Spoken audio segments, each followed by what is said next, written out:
El modelo de Pickman, por H. P. Lovecraft. No tienes por qué pensar que estoy loco, Elliot. Muchos otros tienen manías raras. ¿Por qué no te burlas del abuelo de Oliver, que jamás monta en un automóvil? Si a mí no me gusta ese maldito metro, es asunto mío. Y además, hemos llegado más deprisa en taxi. Si hubiéramos venido en tranvía, habríamos tenido que subir a pie la colina desde Park Street. Sé perfectamente que estoy más nervioso que cuando nos vimos el año pasado, pero no por ello debes pensar que lo que necesito es una clínica. Bien sabe Dios que no me faltan motivos para estar internado, pero afortunadamente creo que estoy en mi sano juicio. ¿Por qué ese tercer grado? No acostumbrabas a ser tan inquisitivo. Bueno, si tienes que oírlo, no veo por qué no puedes hacerlo. Tal vez sea lo mejor, pues desde que te enteraste de que había dejado de ir al Art Club y me mantenía a distancia de Pickman, no has cesado de escribirme como lo haría un atribulado padre. Ahora que Pickman ha desaparecido de la escena, voy por el club de vez en cuando, pero mis nervios ya no son lo que eran. No sé qué ha sido de Pickman, y prefiero no adivinarlo. Podías haber sospechado que dejé de verle porque sabía algo confidencial. Ese es precisamente el motivo por el que no quiera pensar en dónde ha ido. Dejemos a la policía que averigüe lo que pueda, que no será mucho. A juzgar por el hecho de que no saben todavía nada de la vieja casa del North End que Pickman alquiló bajo el nombre de Peters. No estoy seguro de que volviera a encontrarla yo, ni de que lo intentara, ni siquiera a plena luz del día. Sí, sé bien, o temo saber, por qué la tenía alquilada. De eso voy a hablarte, y espero que entiendas antes de que haya terminado por qué no pienso ir a decírselo a la policía. Me pedirían que les llevara hasta allí, pero yo no podría volver a aquel lugar ni aún en el supuesto de que conociese el camino. Algo había allí. Bueno, por eso ahora no puedo tomar el metro ni, y también puedes reírte de lo que voy a decirte, bajar a ningún sótano. Supongo que comprenderías que no dejé de ver a Pickman por las mismas estúpidas razones que le movieron a hacerlo esas mojigatas mujerzuelas que son el Dr. Reid, Joe Minot o Rosworth. No me escandalizo ante el arte morboso, y cuando un hombre tiene el talento de Pickman considero un honor el haberle conocido, al margen de la dirección que tome su obra. Jamás tuvo Boston un pintor con las dotes de Richard Upton Pickman. Lo dije hace mucho y sigo manteniéndolo, y ni siquiera me retracté un ápice de lo dicho cuando expuso su demonio necrófago alimentándose. A raíz de aquello, como recordarás, Minot dejó de hablarle. Tú sabes bien que producir obras como las de Pickman requiere un arte profundo y una especial intuición de la naturaleza. Cualquier ganapán de esos que dibujan portadas puede embadurnar un lienzo sin orden ni concierto y darle el nombre de pesadilla, aquelarre o retrato del diablo. Pero solo un gran pintor puede conseguir que resulte verosímil o suscite pavor. Y ello porque solo un verdadero artista conoce la anatomía de lo terrible y la fisiología del miedo. El tipo exacto de líneas y proporciones que se asocian a instintos latentes o a recuerdos hereditarios de temor, y los contrastes de color y efectos luminosos precisos que despiertan en uno el sentido latente de lo siniestro. No creo que tenga que explicarte a estas alturas por qué un Fuseli nos hace estremecer mientras que la portada de un vulgar cuento de fantasmas nos mueve a risa. Hay algo que esos artistas captan, algo que trasciende a la propia vida y que logran transmitirnos por unos instantes. Doré poseía esa cualidad, Syme la posee, y otro tanto puede decirse de Angarola de Chicago, y Pickman la poseía en un grado que jamás alcanzó nadie ni, quiéralo, el cielo alcanzará en lo sucesivo. No me preguntes qué es lo que ven. Tú sabes perfectamente que en el arte normal existe una diferencia entre lo vital y lo palpitante, ya proceda de la naturaleza o de modelos, y estas porquerías sin el menor valor que los pintorzuchos mercantilizados producen a discreción en el estudio. Bien, pues diría que el artista realmente original tiene una visión que le lleva a configurar modelos o a plasmar escenas del mundo espectral en que vive. De cualquier modo, consigue unos resultados que difieren tanto de los almibarados sueños del que quiere dárselas de pintor, como la producción del pintor de la naturaleza de los pastiches del dibujante que ha seguido cursos por correspondencia. Si yo hubiera visto lo que Pickman vio... Pero basta. Será mejor que echemos un trago antes de seguir adelante. Dios mío, yo no estaría vivo si hubiera visto lo que aquel hombre... si es que hombre era. Recordarás que el fuerte de Pickman era la expresión de la cara. No creo que desde Goya nadie haya puesto tal carga de intensidad diabólica en una serie de rasgos o en una expresión. Y, con anterioridad a Goya, habría que retrotraerse a aquellos artífices del medioevo que esculpieron las gárgolas y quimeras de Notre Dame y del Mont Saint-Michel. Ellos creían en toda clase de cosas, y posiblemente veían también toda clase de cosas, pues la Edad Media pasó por varias fases muy curiosas. Recuerdo que el año antes de irte le preguntaste a Pickman en cierta ocasión de dónde diablos le venían semejantes ideas y visiones. ¿No se echó a reír a carcajadas? A aquellas risotadas se debió en parte el que Rey dejara de hablarle. Como bien sabes, acababa de empezar un curso sobre patología comparada y utilizaba un vocabulario un tanto engolado al hablar sobre el sentido biológico o evolutivo de este o aquel síntoma físico o mental. Según me dijo, Pickman le desagradaba más cada día que pasaba, hasta el punto de que al final llegó casi a asustarle, pues veía que sus rasgos y expresión tomaban un cariz que no le gustaba, un cariz que no tenía nada de humano. Hablaba mucho sobre el régimen alimenticio, y dijo que a su juicio Pickman era un ser anormal y excéntrico en grado sumo. Si es que cruzaron alguna carta al respecto, que se dejó arrebatar los nervios o atormentar la imaginación por los cuadros de Pickman. Es lo que le dije yo, por aquel entonces. Pero convéncete de que no dejé de ver a Pickman por nada de eso. Al contrario, mi admiración por él siguió creciendo, pues su demonio necrófago alimentándose me parecía una auténtica obra maestra. Como sabes, el club no quiso exponerlo, y el Museo de Bellas Artes no lo aceptó como donación. Por mi parte, puedo añadir que nadie quiso comprarlo, así que Pickman lo guardó en su casa hasta el día en que se marchó. Ahora está en poder de su padre, en Salem. Como puedes saber, Pickman procede de una antigua familia de esa ciudad, y uno de sus antepasados murió en la horca en 1692 convicto de brujería. Adquirí la costumbre de visitar a Pickman con cierta asiduidad, sobre todo desde que me puse a recoger material para una monografía sobre arte fantasmagórico. Probablemente fue su obra la que me metió la idea en la cabeza. En cualquier caso, hallé en él una auténtica mina de datos y sugerencias al ponerme a redactarla. Me enseñó todos los cuadros y dibujos que tenía, incluso unos bocetos a lápiz y pluma que habían provocado, estoy absolutamente convencido, su expulsión del club si los hubieran visto ciertos socios. Al poco tiempo ya era casi un fanático de su arte, y pasaba horas enteras escuchando cual un escolar teorías artísticas y especulaciones filosóficas lo bastante descabelladas como para justificar su internamiento en el manicomio de Danvers.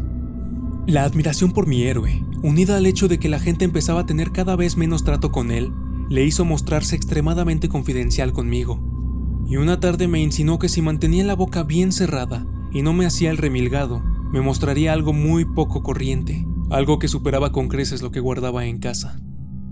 «Hay cosas», dijo Pickman, «que no van con el Newburgh Street, cosas que estarían fuera de lugar y que no cabe imaginarse aquí. Yo me dedico a captar las emanaciones del alma, y eso es algo que no se encuentra en las advenedizas y artificiales calles construidas por el hombre. Back Bay no es Boston, en realidad no es nada todavía, porque aún no ha tenido tiempo de acumular recuerdos y atraerse a los espíritus locales. En caso de haber fantasmas aquí, serían todo lo más los fantasmas domesticados que cualquier marisma pantanosa o gruta poco profunda. Y lo que yo necesito son fantasmas humanos, los fantasmas de seres bastante refinados como para asomarse al infierno y comprender el significado de lo visto allí. El lugar indicado para vivir un artista es el North End. Si los estetas fueran sinceros, soportarían los suburbios por eso de que allí acumulan las tradiciones. Pero, por Dios, ¿no comprendes que esos lugares no han sido simplemente construidos sino que han ido creciendo?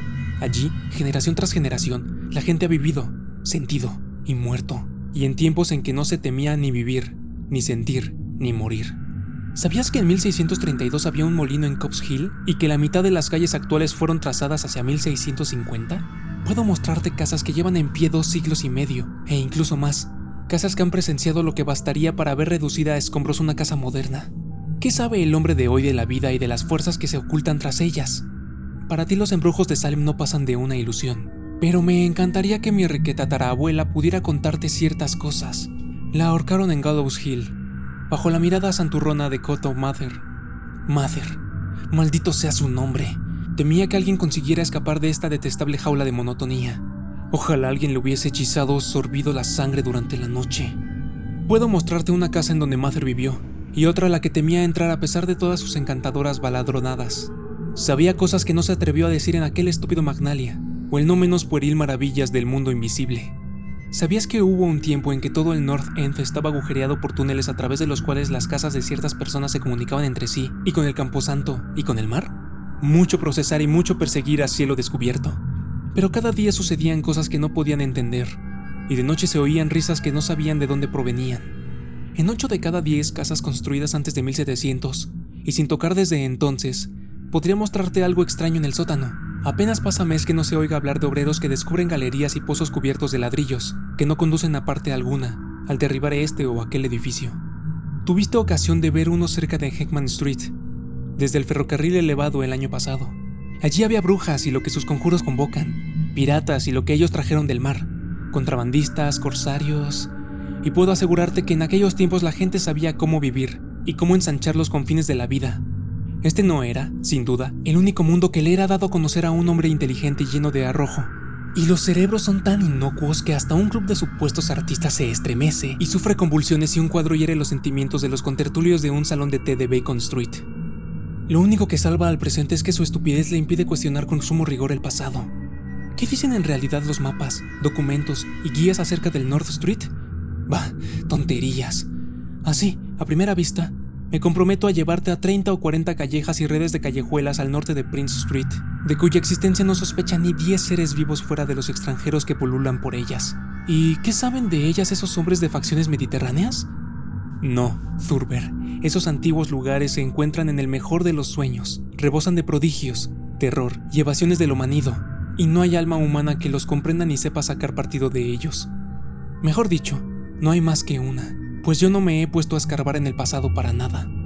Escucha, a ti te interesan ciertas cosas, y si te dijera que tengo otro estudio allí, donde puedo captar el espíritu nocturno de antiguos horrores y pintar cosas en las que ni se me hubiera ocurrido pensar en Newbury Street, naturalmente no voy a ir a contárselo a aquellas condenadas mujerzuelas del club, empezando por Reid, maldito sea, que va por ahí diciendo cosas tales como que yo soy una especie de monstruo que desciende del tobogán de la evolución en sentido contrario. Sí, Thurber, hace mucho que decidí que había que pintar el terror de la vida al igual que se pinta su belleza. Así que me puse a explorar en lugares donde tenía fundados motivos para saber que en ellos el terror existía. Tomé un local que no creo que conozcan más de 3 hombres nórdicos aparte de mí. No está muy lejos del elevado, en cuanto a distancia se refiere, pero dista siglos por lo que al alma respecta. Lo que me impulsó a tomarlo es el extraño y viejo pozo de ladrillo que hay en el sótano. Ya sabes, uno de esos sótanos de los que te he hablado. El antro, pues no cabe otro calificativo, casi no se tiene en pie, por lo que a nadie se le ocurría vivir allí, y me avergonzaría decirte lo poco que pago por él. Las ventanas están entabladas, pero lo prefiero así, pues para mi trabajo no necesito la luz del día. Pinto en el sótano, donde la inspiración me viene con más facilidad, pero tengo otras habitaciones amuebladas en la planta baja. El dueño es un siliciano, y lo he alquilado bajo el nombre de Peters. Si te encuentras con ánimos, te llevaré a verlo esta noche. Creo que te gustarán los cuadros, pues, como dije, en ellos he puesto lo mejor de mi expresión artística. El trayecto hasta allí no es largo, a veces lo hago a pie, pues no quiero llamar la atención con un taxi en semejante lugar. Podemos tomar el metro en South Station y bajar en Battery Street. Desde allí no hay que andar mucho. Bueno, Elliot, tras semejante arenga lo único que podía hacer era resistir los deseos de correr en lugar de andar en busca del primer taxi libre que saliera en nuestro encuentro. Después tomamos el elevado en South Station y hacia las 12 ya habíamos bajado en las escaleras de Battery Street. Luego nos pusimos a andar a lo largo del viejo muelle en Constitution Wharf. No me fijé en los cruces, por lo que no sabría decirte en dónde torcimos, pero puedo asegurarte que no fue en Greenough Lane. Al torcer, subimos por un desierto callejón de lo más antiguo y sucio que haya visto jamás, de tejados desvencijados, con los cristales de las ventanas rotos y arcaicas chimeneas medio derruidas que se destacaban contra la luz de la luna. No creo que hubiera siquiera 3 casas en todo lo que abarcaba la vista que no estuvieran ya levantadas en tiempos de Cotton Mather. Cuando menos, divisaba 2 con un voladizo, y en cierta ocasión me pareció ver una hilera de tejados con el ya casi olvidado estilo holandés, aunque los anticuarios dicen que ya no queda ni uno solo en Boston. Al salir de aquel apenas iluminado callejón, torcimos a la izquierda, adentrándonos en otro igualmente silencioso y aún más estrecho, sin la menor luz, y en un instante me pareció que doblábamos una curva en un ángulo obtuso siguiendo hacia la derecha. Al cabo de un rato, Pickman sacó una linterna y la enfocó hacia una puerta antediluviana, de 10 paneles, espeluznantemente roída por la carcoma. Tras abrirla, mi anfitrión me condujo hasta un vestíbulo vacío, en donde en otro tiempo debió haber un magnífico artesonado de roble oscuro. Sencillo, desde luego, pero patéticamente evocador de los tiempos de Andros, Phipps y la brujería. A continuación, me hizo traspasar una puerta que había a la izquierda, encendió una lámpara de petróleo y me dijo que me acomodara como si me encontrase en mi propia casa. Bueno, Elliot, soy uno de esos tipos a los que el hombre de la calle llama con toda justicia duro, pero confieso que lo que vi en las paredes de aquella habitación me hizo pasar un mal rato. Eran los cuadros de Pickman, ya sabes a los que me refiero, aquellos que no podía pintar en Newbury Street, y ni siquiera le dejaron exponerlos allí. Y tenía toda la razón cuando dijo que se le había ido la mano. Bueno, será mejor que echemos otro trago. Lo necesito para contar lo que sigue. Sería inútil tratar de describirte aquellos cuadros, pues el más horroroso y diabólico horror, la más increíble repulsión y hediondez moral se desprendían de simples pinceladas imposibles de traducir en palabras. No había nada en ellos de la técnica exótica característica de Sidney Sime, nada de los paisajes transplanetarios, ni de los hongos lunares con los que Clark Ashton Smith nos hiela la sangre. Los trasfondos eran en su mayoría antiguos cementerios, bosques frondosos, arrecifes marinos, túneles de ladrillo, antiguas estancias artesonadas o simples criptas de mampostería. El camposanto de Copp's Hill, apenas a unas manzanas de la casa, era uno de sus escenarios favoritos. La demencia y la monstruosidad podían apreciarse en las figuras que se veían en primer término, pues en el morboso arte de Pickman predominaba el retrato demoníaco.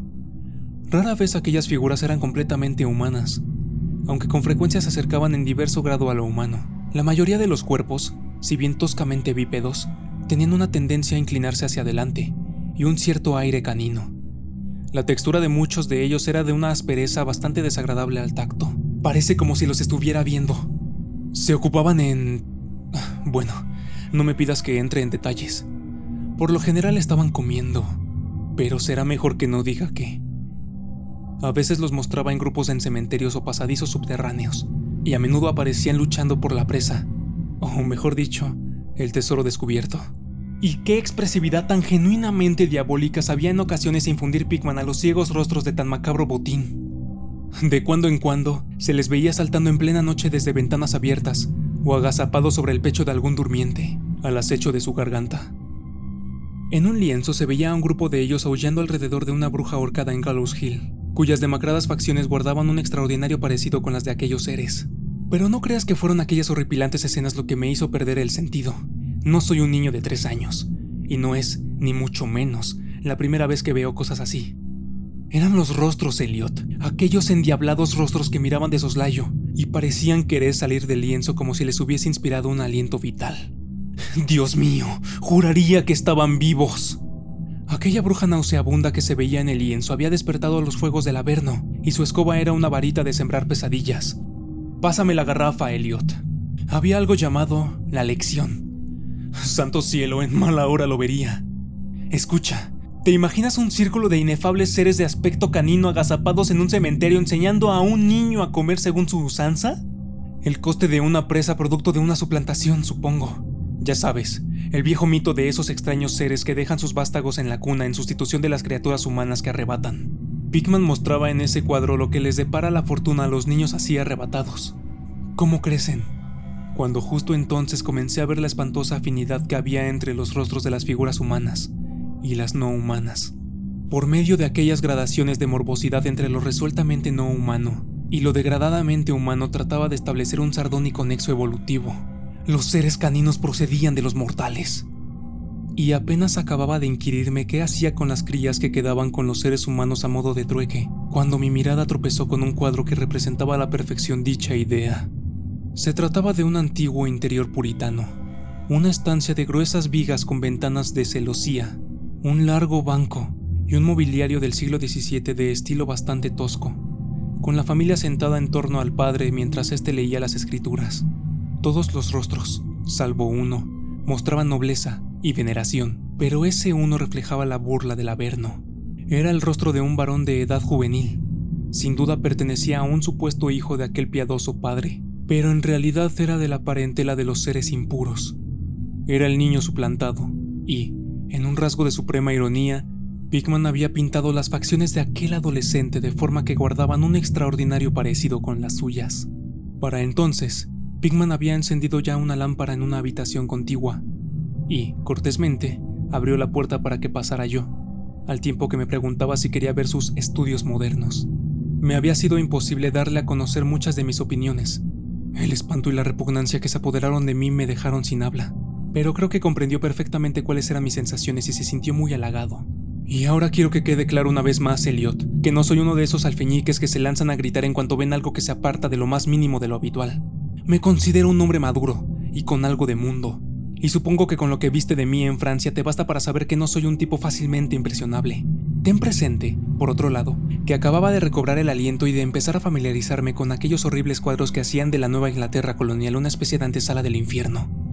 Pues bien, a pesar de todo ello, la habitación contigua me arrancó un angustioso grito de la garganta, y tuve que agarrarme al vano de la puerta para no desfallecer.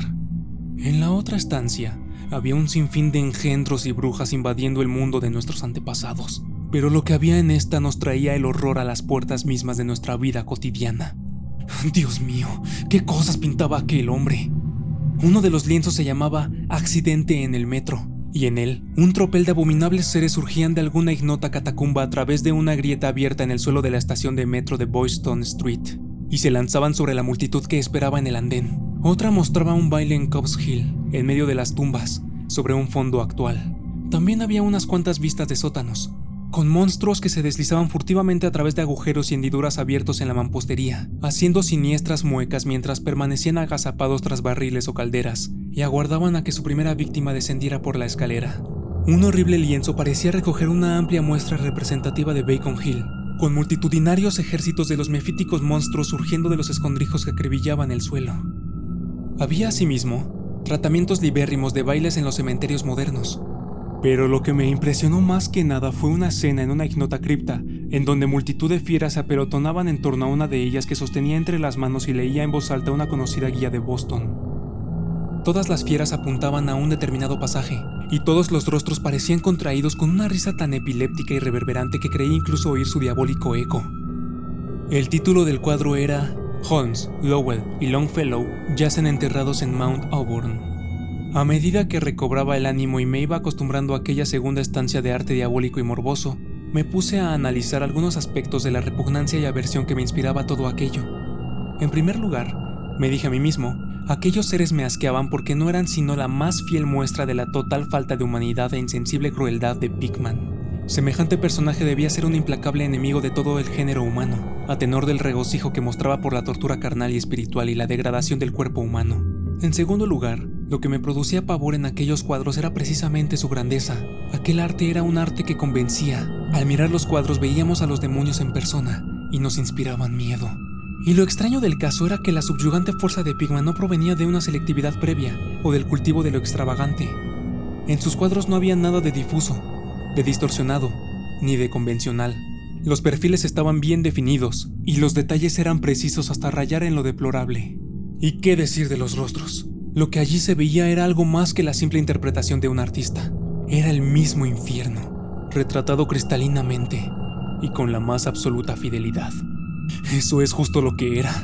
Cielos, aquel hombre no tenía nada de imaginativo ni de romántico. Ni siquiera trataba de ofrecernos las agitadas multidimensionales instantáneas que nos asaltaban en los sueños, sino que fría y sardónicamente reflejaba un mundo de horror estable, mecanicista y bien organizado, que él veía plena, brillante, firme y resueltamente.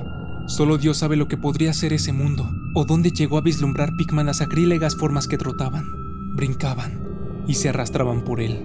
Pero, cualquiera que fuese la increíble fuente en que se inspirasen sus imágenes, una cosa estaba fuera de duda. Pickman era, en todos los sentidos, tanto a la hora de concebir como de ejecutar, un concienzudo y casi científico pintor realista. A continuación, bajé tras mi anfitrión a su estudio en el sótano y me preparé para el asalto de algo diabólico entre aquellos lienzos sin terminar. Cuando llegamos al final de la escalera impregnada de humedad, Pickman enfocó la linterna hacia un rincón del enorme espacio que se abría ante nosotros, iluminando el brocal circular de ladrillos de lo que debía ser un gran pozo excavado en el terroso suelo. Nos acercamos y vi que el orificio medía aproximadamente 1,5 metros de diámetro y estaba a unas 6 pulgadas por encima del nivel del suelo. Una sólida construcción del siglo XVII, si no me equivocaba. Aquello, decía Pickman, era un buen ejemplo de lo que había estado hablando antes, una abertura de la red de túneles que discurrían bajo la colina. Observé distraídamente que el pozo no estaba recubierto de ladrillo, y que por toda cubierta tenía un pesado disco de madera. Pensando en todas las cosas en las que el pozo podía hallarse conectado si las descabelladas ideas de Pickman eran algo más que mera retórica, un escalofrío me recorrió el cuerpo. Luego, siempre yo detrás de él, subimos un escalón y atravesamos una estrecha puerta que daba a una amplia estancia, con un suelo entarimado y amueblada como si fuese un estudio. Una instalación de gas acetileno suministraba la luz necesaria para poder trabajar. Los cuadros sin acabar, montados en caballetes o apoyados contra la pared, Eran tan espeluznantes como los que había visto en el piso de arriba, y constituían una buena prueba de la meticulosidad con la que trabajaba el artista.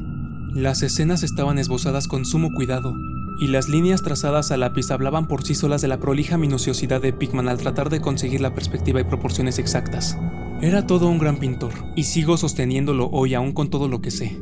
Una gran cámara fotográfica que había encima de una mesa llamó mi atención, y al inquirirle acerca de ella, Pickman me dijo que la utilizaba para tomar escenas que le sirvieran luego para el fondo de sus cuadros, pues así podía pintar a partir de fotografías sin tener que salir del estudio en lugar de ir cargando con su equipo por toda la ciudad en busca de esta o aquella vista. A juicio suyo, las fotografías eran tan buenas como cualquier escena o modelos reales para trabajos de larga duración, y, según dijo, las empleaba habitualmente. Había algo muy desapacible en los nauseabundos bocetos y en las monstruosidades a medio terminar que echaban torvas miradas desde cualquier ángulo de la estancia. Y cuando Pickman descubrió súbitamente un gran lienzo que se encontraba lejos de la luz, no pude evitar que se me escapara un estruendoso grito. El segundo que profería aquella noche. Resonó una y otra vez a través de las mortecinas bóvedas de aquel antiguo y salitroso sótano, y tuve que realizar un tremendo esfuerzo para contener una histérica carcajada. Dios misericordioso. Elliot, no sé cuánto había de real y cuánto de febril fantasía en todo aquello. Jamás podría imaginarme semejante sueño. El cuadro representaba un colosal e indescriptible monstruo de centelleantes ojos rojos, que tenía entre sus huesudas garras algo que debió haber sido un hombre, y le roía la cabeza como un chiquillo chupa un pirulí.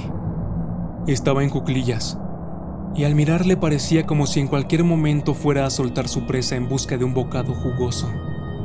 Pero, maldición, la causa de aquel pánico atroz no era ni mucho menos aquella diabólica figura, ni aquel rostro perruno de orejas puntiagudas, ojos inyectados en sangre, nariz chata y labios babeantes. No eran tampoco aquellas garras cubiertas de escamas, ni el cuerpo recubierto de moho, ni los pies semiangulados. No era nada de eso, aunque habría bastado cualquiera de tales notas para volver loco al hombre más pintado. Era la técnica, Elliot, aquella maldita, implacable y desnaturalizada técnica. Puedo jurar que jamás había visto plasmado en un lienzo el aliento vital de forma tan real. El monstruo estaba presente allí, lanzaba feroces miradas, roía y lanzaba feroces miradas. Y entonces pude comprender que solo una suspensión de las leyes de la naturaleza podía llevar a un hombre a pintar semejantes seres sin contar con un modelo, sin haberse asomado a ese mundo inferior que a ningún mortal no vendido al diablo le ha sido dado ver. Prendido con una chincheta a una parte sin pintar del lienzo, había un trozo de papel muy arrugado. Probablemente, pensé, sería una de esas fotografías de las que se sirve Pickman para pintar un trasfondo no menos horroroso que la pesadilla que se destacaba sobre él. Alargué el brazo para estirarlo y ver de qué se trataba, cuando de repente Pickman dio un respingo como si le hubieran pinchado.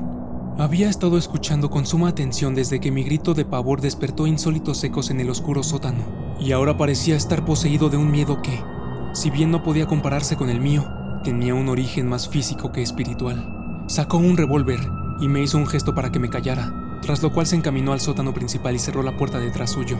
Creo que me quedé paralizado por unos instantes. A semejanza de Pickman aguzé el oído, y me pareció oír el leve sonido de alguien que correteaba, seguido de unos alaridos o golpes en una dirección que no sabría decir. Pensé en gigantescas ratas, y sentí un escalofrío que recorría todo mi cuerpo. Luego se oyó un amortiguado estruendo que me puso la carne de gallina, un sigiloso y vacilante estruendo, aunque no sé cómo expresarlo en palabras. Parecía como si un gran madero hubiese caído encima de una superficie de piedra o ladrillo, madera sobre ladrillo. ¿Me sugería algo aquello? Volvió a oírse el ruido, esta vez más fuerte, seguido de una vibración como si el cuadro cayera ahora más lejos. A continuación, se oyó un sonido chirriante y agudo, a Pickman farfullando algo en voz alta, y la atronadora descarga de las 6 recámaras de un revólver, disparadas espectacularmente tal como lo haría un domador de leones para impresionar al público. A renglón seguido, un chillido o graznido amortiguado y un fuerte batacazo. Luego, más chirridos producidos por la madera y el ladrillo, seguidos de una pausa y de la apertura de la puerta. Sonido este que me produjo, lo confieso, un violento sobresalto. Pickman reapareció con su arma aún humeante, al tiempo que imprecaba a las abotagadas ratas que infestaban el antiguo pozo. «El diablo sabrá lo que comen, Thurber», dijo Pickman, esbozando una irónica sonrisa. «Pues esos arcaicos túneles comunican con cementerios, guaridas de brujas, y llegan hasta el mismo litoral. Pero sea lo que sea, Han debido quedarse sin provisiones, pues estaban rabiosas por salir. Tus gritos debieron excitarlas. Lo mejor será andar con cuidado por estos parajes. Nuestros amigos roedores son el mayor inconveniente, aunque a veces pienso que con ellos se consigue crear una cierta atmósfera y colorido. Bueno, Elliot, aquel fue el final de la aventura nocturna. Pigman me había prometido enseñarme el lugar, y bien sabe Dios que lo hizo. Me sacó de aquella maraña de callejas por otra dirección al parecer, pues cuando vimos la luz de una farola nos hallábamos en una calle que me resultaba familiar, con monótonas hileras de bloques de pisos y viejas casas entremezcladas. Aquella calle no era otra que Charter Street, pero yo me encontraba demasiado agitado como para poder advertirlo. Era ya demasiado tarde para tomar el elevado, así que volvimos andando a lo largo de Hanover Street. Recuerdo muy bien el paseo. Dimos la vuelta en Tremont, y tras subir por Bacon, llegamos a la esquina de Joy, en donde nos separamos. Desde entonces no hemos vuelto a vernos más. ¿Por qué dejé de ver a Pigman? No seas impaciente. Espera que llame para que nos traigan café, pues ya hemos tomado bastante de lo otro, y al menos yo necesito beber algo. No eran los cuadros que vi en aquel lugar, aunque juraría que bastaría con ellos para que a Pigman no le permitieran el acceso en 9 de cada 10 hogares y clubs de Boston. Supongo que ahora comprenderás por qué evito por todos los medios bajar a metros o sótanos. Fue algo que encontré en mi abrigo a la mañana siguiente. Aquello que tomé por una fotografía de alguna vista que Pigman pretendía reproducir a manera de trasfondo para el monstruo. El último respingo de Pigman se produjo justo cuando iba a desenrollar el papel, y al parecer lo metí distraídamente en el bolsillo de mi abrigo. Pero bueno, aquí está el café. Te aconsejo que lo tomes puro, Elliot. Así es, a aquel papel se debió que no volviera a ver más a Pigman. Richard Upton Pigman, el artista más dotado que he conocido, y el más execrable ser que haya traspasado jamás los límites de la vida para abismarse en las cimas del mito y la locura. El viejo Wraith tenía razón, Elliot. No puede decirse que Pigman fuera humano estrictamente hablando. O bien nació bajo una influencia maligna, o dio con la forma de abrir la puerta prohibida. Ya da lo mismo, pues desapareció. Volvió a abismarse en esa increíble oscuridad que él tanto gustaba frecuentar. Será mejor que encendamos el candelabro. No me pidas que te explique, o siquiera conjeture qué es lo que quemé. Tampoco me preguntes qué había tras esa especie de topo gateador que Pigman se las arregló tan bien para hacer pasar por ratas. Hay secretos que pueden proceder de los viejos tiempos de Salem, y Cotton Mather cuenta con cosas aún más extrañas. Bien sabes tú cuán endiabladamente expresivos eran los cuadros de Pigman, como todos nos preguntamos más de una vez de dónde podía sacar aquellos rostros. Bueno, después de todo, aquel papel no era la fotografía de una perspectiva. En él se veía únicamente el ser monstruoso que estaba pintando en aquel horrible lienzo. Era el modelo en que se inspiraba, y el trasfondo no era sino la pared del estudio del sótano pintada con todo lujo de detalle.